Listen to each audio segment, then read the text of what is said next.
Solipsismo é a doutrina filosófica que postula que a única realidade inquestionável é a própria mente, é o próprio eu. Essa doutrina torna a existência do mundo exterior, ou mesmo de outras mentes, incertas, inexistentes ou mesmo indiferentes. E o feminismo é um derivativo deste solipsismo, do olhar para a própria mente, da capacidade de moldar a realidade somente pelo eu.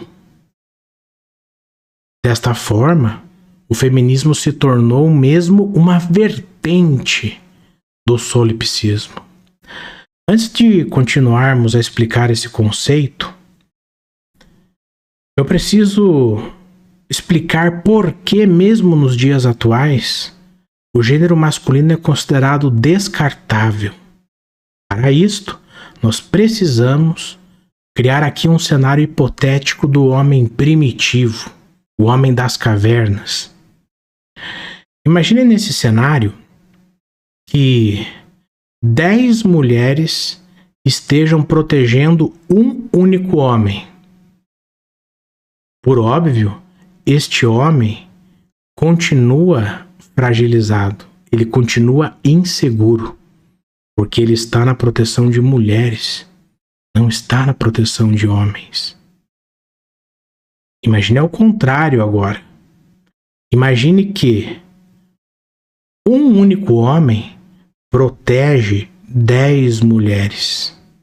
Por incrível que pareça, com apenas um único homem, a sensação de segurança é maior para as 10 mulheres.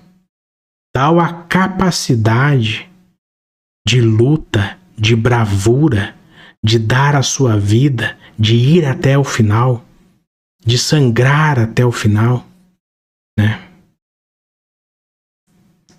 Não só isso, um único homem biologicamente é capaz de inseminar centenas de mulheres. Mais do que isso, um único homem é capaz de alocar recursos e prover caça, sustento, manutenção para uma quantidade enorme de pessoas ao seu redor. Imagine nesse cenário do homem primitivo, a caça de um único antílope por um homem. Imagine o quanto conseguiria sustentar aquela comunidade, ou o número de mulheres que poderia alimentar com um único antílope caçado pelos homens. Ou seja, antropologicamente, a mente masculina foi programada, até mesmo para a perpetuação da espécie, que em caso de pânico, em caso de alarme, de desespero, ele precisa proteger os mais fracos. Então, cultivou-se antropologicamente o famoso colocar em primeiro lugar as mulheres, também as crianças, né? Salvem primeiro as mulheres e as crianças. Por quê? Porque antropologicamente sempre precisou de menos indivíduos do gênero masculino para proteger uma quantidade enorme de indivíduos do gênero feminino. Essa discrepância entre potenciais históricos sempre fez com que a raça humana protegesse mais as mulheres, e é extremamente difícil arrancar isso da cabeça dos homens, porque a gente sobreviveu às eras geológicas e chegamos até aqui protegendo o gênero mais fraco e mais frágil. Desta forma, sempre que a quantidade de indivíduos do gênero masculino aumenta e tempos de prosperidade costumam fazer isso, vem novamente no cérebro de que eles estão com excedentes. Pode ser descartado, pode ser sacrificado alguns homens em detrimento da proteção, do bem-estar e do que as mulheres querem. Não há problema nenhum para elas em ceifar a vida de algumas unidades masculinas em detrimento do que a sua mente solipsista deseja, do que a sua realidade mental coloca como verdade. Sabemos então que o homem é descartável,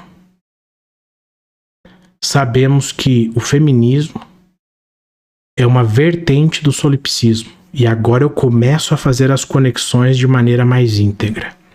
A primeira conexão que eu vou trazer aqui é por meio da epistemologia. Não a priorística, mas a posteriori, ou seja, pelo uso dos sentidos. E nesse ponto, a gente tem a chamada teoria do ponto de vista.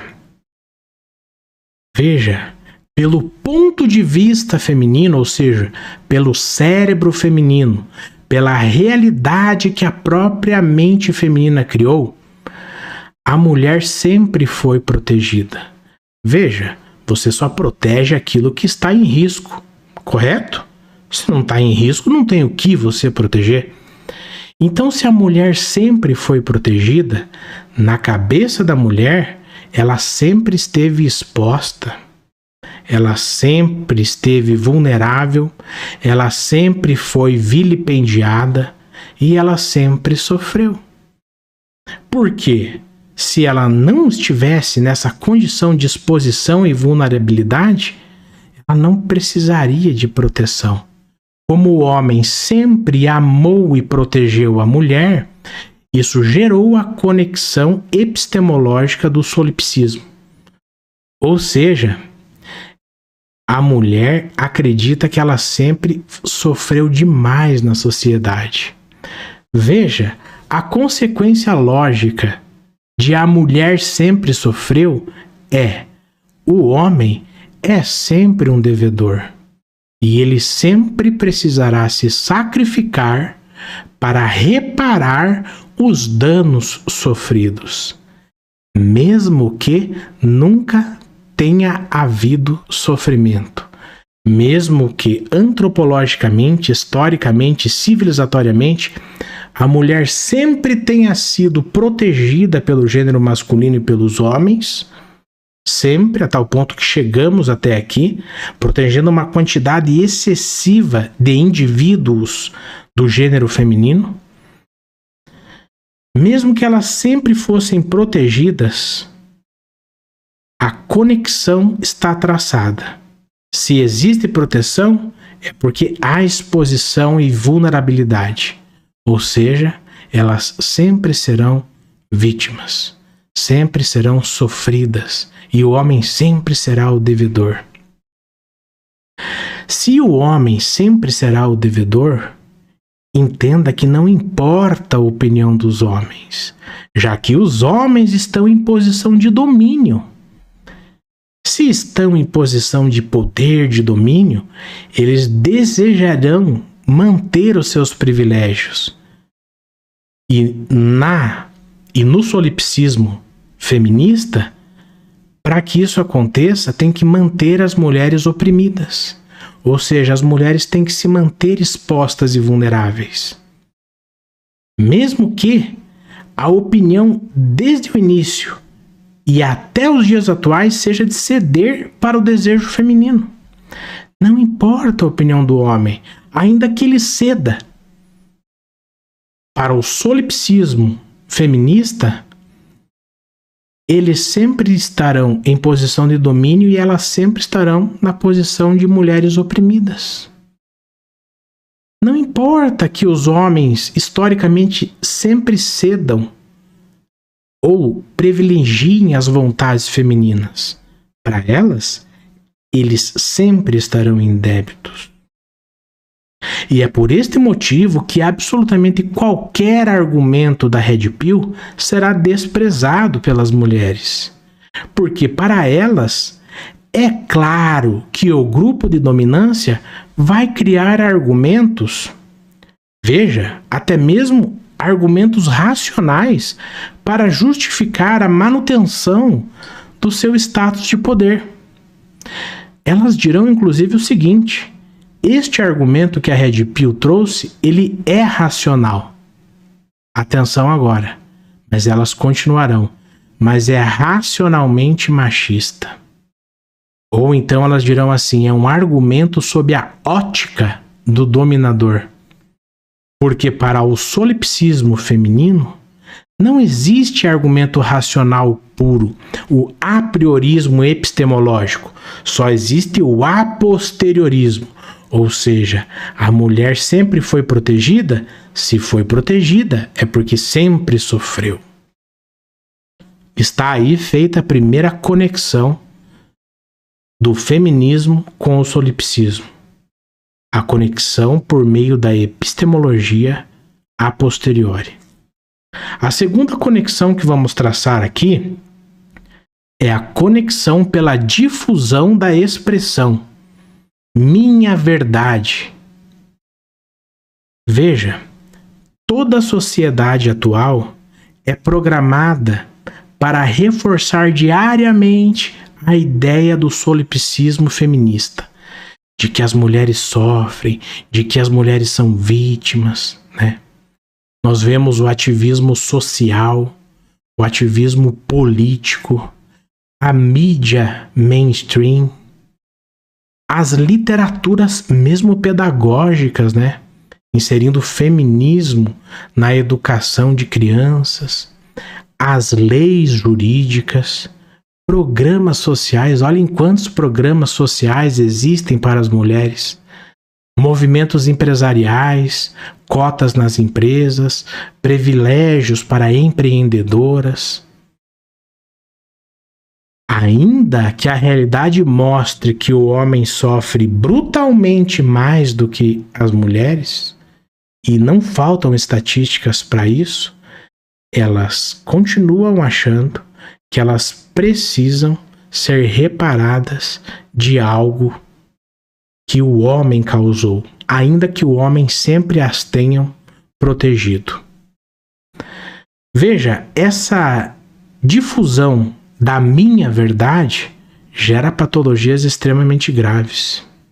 Porque para a mulher, se algo me machuca, então isso dói de verdade, ainda que não tenha causado dano real. A mulher diz: eu me sinto machucada por alguma coisa. E a pessoa fala: mas você está com a integridade física irretocável. Não importa. Isto é dor de verdade. Por quê? Porque foi a mulher que sentiu. E no cérebro solipsista feminista, se ela sentiu, é verdade. Não importa outras realidades. Se eu me sinto insegura, então este lugar é hostil, ainda que ele esteja plenamente seguro. Eu vou citar aqui como exemplo o que está pintando aí pelas cidades do Brasil, que são os ônibus rosas, ou então os vagões exclusivos para mulheres, ou então os vagões rosas. Vocês sabem do que eu estou falando, certo? Veja, a mulher simplesmente precisa expressar a sua mente solipsista. Ela fala: eu me sinto insegura, então o lugar é hostil. Ou seja, arranquemos todos os homens daí. Eu vi recentemente um vídeo de um homem com 4 filhos, inclusive mulheres, que estavam ali naquele vagão feminino, e ele estava ali protegendo as suas filhas, achando: bom, eu sou o protetor aqui da minha família, das minhas filhas pequenas, eu vou poder ficar nesse vagão. Não, ele teve que sair dali com suas filhas. Ou seja, ainda que a realidade mostre que aquele ambiente está plenamente seguro, o fato de a mente solipsista feminista dizer que ela não se sente segura é suficiente para arrancar aquele pai com suas filhas do vagão. Veja, se uma determinada estatística é contrária ao feminismo, ou dita por um red pill, então só existe uma condição. Qual é? Que essa estatística é enviesada, ou então elas dirão o seguinte: essa estatística que você trouxe é estatística, é matemática, correto? Sim, não tem amparo na realidade. O cara fala, mas como? Se os dados amostrais, eles vieram exatamente da realidade, essa estatística é real. Elas dirão, ela é enviesada, ela é machista, ou então ela não tem amparo na realidade. Por que não tem amparo na realidade? Você já tem capacidade para responder agora. Porque a realidade que elas criaram é a da própria mente feminista e aquela realidade que importa para elas. Aquela estatística tem eco na realidade que o cérebro feminista criou? Não tem. Então ela não tem amparo na realidade. Só que não é a realidade do mundo real.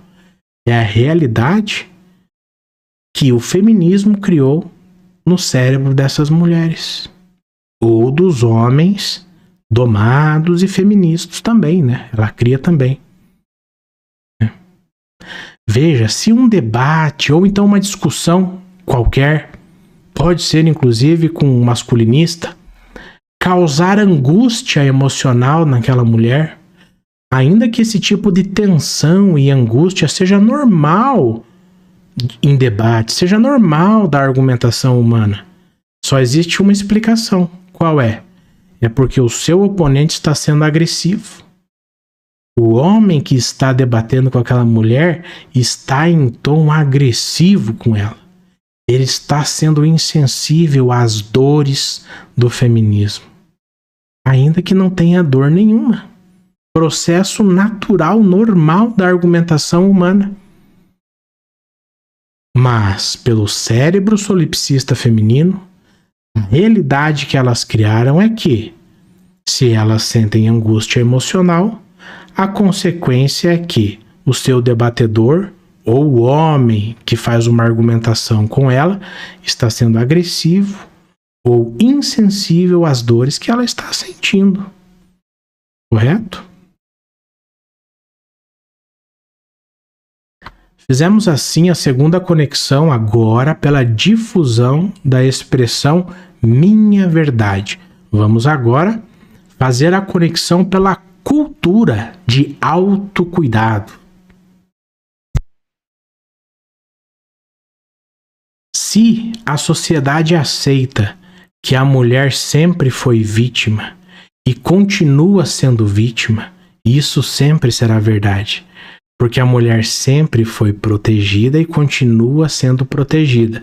Você só protege aquilo que está exposto, e se está exposto é vulnerável ou vítima. Conseguem entender a relação? Vamos de novo então. Se a sociedade aceita que a mulher sempre foi vítima e continua sendo vítima, ela precisa de autocuidados constantes, inclusive emocionais. Sendo assim, qualquer tipo de discordância são vistas como forma de gaslighting. Entra pela primeira vez no curso o termo gaslight. Ou seja, para elas que têm o cérebro solipsista feminista, qualquer tipo de argumentação masculina é, na verdade, uma forma de manipulação masculina mental para dizer o que ela acredita ou não. Esse mesmo vídeo que nós estamos fazendo aqui, extremamente explicativo e didático, ele vai ser visto pelas mulheres como gaslighting. Ou seja, se a história contada é da mulher oprimida e a mídia diariamente reforça que elas sofrem, que são vilipendiadas, então qualquer conteúdo que não seja a validação ou a reafirmação desses conceitos são tentativas de, vamos lá? Primeiro, sentir confusão frequente. Quer dizer, se a mulher se sente confusa ao ser confrontada com um bom argumento, isso é gaslight. É uma manipulação mental masculina para dizer que o que ela criou como realidade não é realidade. As mulheres chamam de gaslight questionar a própria memória. Quando você traz fatores históricos civilizatórios, você tem que recorrer à memória do gênero feminino. E quando elas questionam a própria memória, isso é considerado gaslight, uma manipulação mental masculina. Quando a mulher perde a confiança nas suas próprias decisões, ela acha que é gaslight. Ou seja, ela acha, por exemplo, que ela deve se separar. Quando o homem consegue mostrar a importância da família para ela, ela acredita que perdeu a confiança nas suas próprias decisões porque sofreu uma manipulação mental masculina. Ou seja, elas nunca vão aceitar depender emocionalmente da versão do manipulador, que para elas o manipulador é o gênero masculino, é o homem. Ou seja, elas criaram a realidade solipsista. A mulher é o centro de tudo. Toda a humanidade se desenvolveu e cresceu protegendo as mulheres. Se nos protegiam, é porque estávamos em condições de escárnio. Ou seja, sempre fomos vítimas.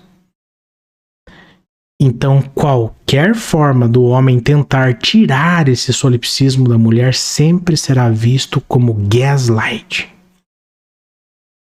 Agora, eu fiz a conexão do solipsismo pela cultura do autocuidado.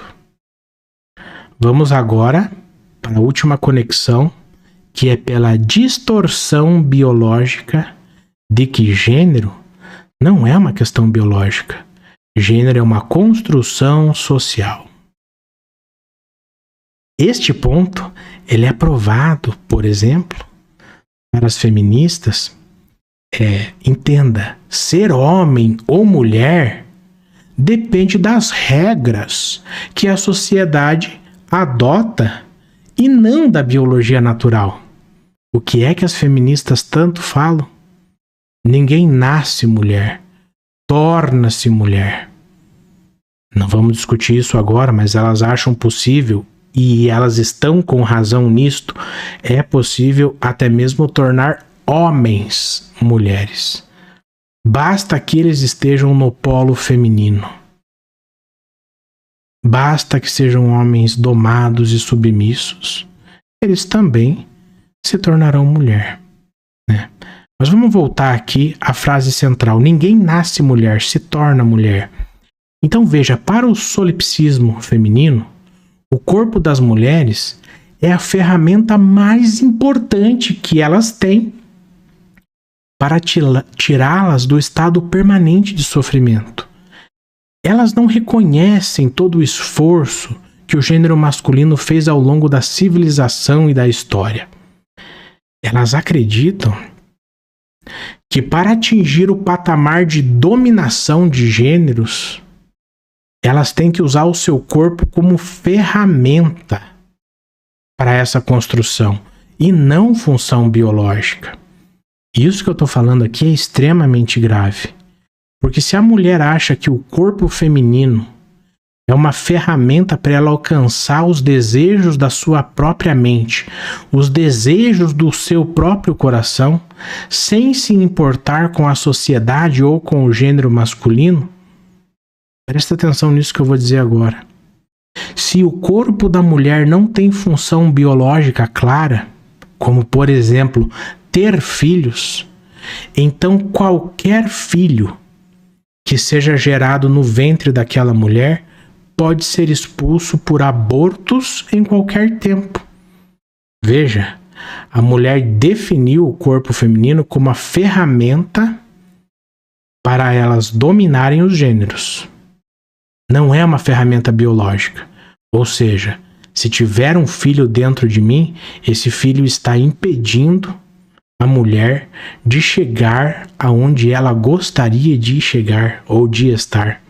Esse filho, ele é uma criatura anômala dentro dela, porque ela não se enxerga como ser biológico. Vamos avançar um pouquinho mais? Se o corpo da mulher não tem características claras para prover o sexo ao homem orgânico, a mulher foi feita e projetada para se acoplar ao homem orgânico, ao gênero masculino. Mas a mulher não enxerga essa característica biológica. Não enxerga. Então, olha só. Qualquer tentativa de sexo por parte do homem é visto por elas como estupro. E sendo estupro, claro, precisa ser punido. Por quê? Qualquer tentativa, ainda que consentida, possa ser retirada depois, porque a mulher não colocou o seu corpo feminino com a sua função biológica. E neste ponto, eu acabo de completar a quarta conexão do solipsismo com o feminismo, que é pela distorção biológica de que o gênero é uma construção social. Ok? Vamos agora, para finalizar esse vídeo, trazer 5 consequências do solipsismo da mente feminina. Primeira consequência, filosófica. Esse olhar exclusivo para a mente feminina, sem se importar com a sociedade, ou com o gênero masculino, ou com o homem, gera o egoísmo ético hedonista. Em especial, o hedonismo cirenaico, que era defendido pelo Cirene, né? Pelo Aristipo de Cirene, antigamente, que defendia a busca imediata e sem restrições dos prazeres corporais como reparação suprema. Veja, qual é a consequência do solipsismo? A busca pelo prazer a todo instante. Por quê? Porque elas precisam ser reparadas. Do quê? Do que sempre sofreram e continuam sofrendo. As mulheres continuam precisando da proteção masculina hoje? Claro que continuam. Elas só terceirizaram para o Estado. Mas elas continuam precisando da proteção masculina. Correto? Se elas precisam da proteção masculina, elas precisam ser reparadas. Elas ainda estão em condição de fragilidade. A primeira consequência do solipsismo feminista é filosófica, que é a busca imediata e sem restrição nenhuma dos prazeres corporais. Segunda consequência do solipsismo, consequência epistemológica. As mulheres acreditam que somente as suas percepções e os seus desejos constituem a realidade cognoscível, que se pode conhecer, correto? As experiências masculinas são alheias, são irrelevantes, são indiferentes ou inexistentes para fins práticos. E vocês precisam entender isso.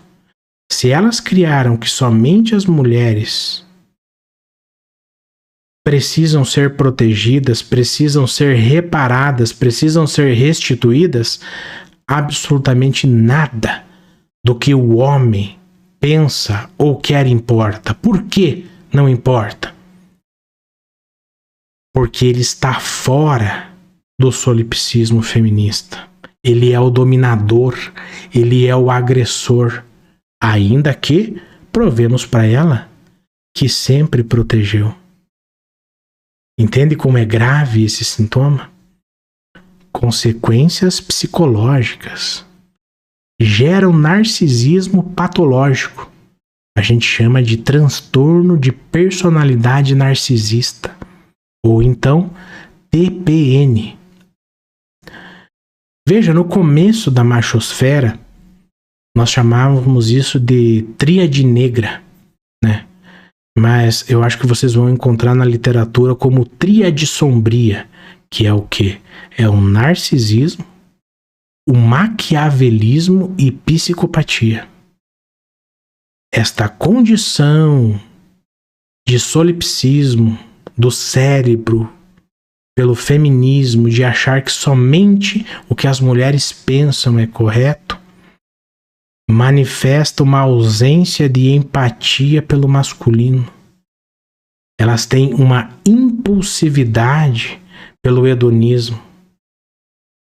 É a dominação do id, né, que Freud falava do ego mais lúdico, sem a mediação do superego, né, que é o ego mais coerente, o ego moral. A mente solipsista faz com que somente a sua percepção de mundo importe. Logo, eu não tenho empatia nenhuma por quem não participa dos mesmos pensamentos que eu. E é por isso que nós vemos uma falta, uma ausência tão natural, tão enxertada da mulher de empatia pelo homem. Mulher não tem empatia pelo homem. E isso é uma consequência psicológica do solipsismo feminista. Quarta consequência antropológica, ela gera o individualismo extremo. A gente chama isso de atavismo cultural, né? É a negação do ser humano como ser social, ou seja, mecanismos de independência. As mulheres acreditam mesmo que podem viver sem os homens, ou que não precisam de homem para absolutamente nada. Você veja que loucura, né? O homem, ele não tem só essa função antropológica de proteção, de provisão, de defesa, mas o cérebro masculino sempre foi projetado para a resolução de problemas, pela resolução de sistemas complexos. E ainda que a mulher não saiba explicar para onde vai os dejetos no vaso sanitário quando ela puxa a descarga, ela continua achando, já que sua mente foi tomada pelo solipsismo, ela continua achando que não precisa de homem para absolutamente nada. A mulher não tem ideia para onde vão suas fezes quando ela puxa a descarga. Mesmo um homem que não seja desse ramo, ele sabe que isso vai descer por uma prumada, vai até uma caixa de passagem, essa caixa de passagem vai jogar na tubulação de esgoto pública ou então para uma fossa e um sumidouro. Dessa tubulação de esgoto pública, ela vai ser encaminhada a uma estação de tratamento de esgoto, vai haver processos físico-químicos, né, para recuperar a qualidade da água e retornar aos rios. Mesmo a mulher não tendo ideia de para onde vai a sua merda quando ela puxa a descarga, ela continua achando que ela não precisa de homem para absolutamente nada. Mesmo os homens sendo maioria maciça nas matemáticas, engenharias, informáticas, resolução de sistemas, pelo solipsismo dos seus cérebros, elas acreditam realmente, na cabecinha delas, que elas não precisam de homem para absolutamente nada. E essa é uma consequência antropológica. A última consequência é a que tanto tem sido dita agora na sociedade, que são as consequências civilizacionais, que gera a postura decadente e a postura anticivilizacional. Civilização, veja bem, ela propõe contrato social, papéis de gênero, E esses papéis de gênero, eles implicam em contenção de impulsos. Não é só o que você quer. É o que pode ser feito, o que precisa ser feito. E veja, numa civilização saudável, é necessário investir e poupar para que possa ser aplicado em bens maiores e mais duradouros.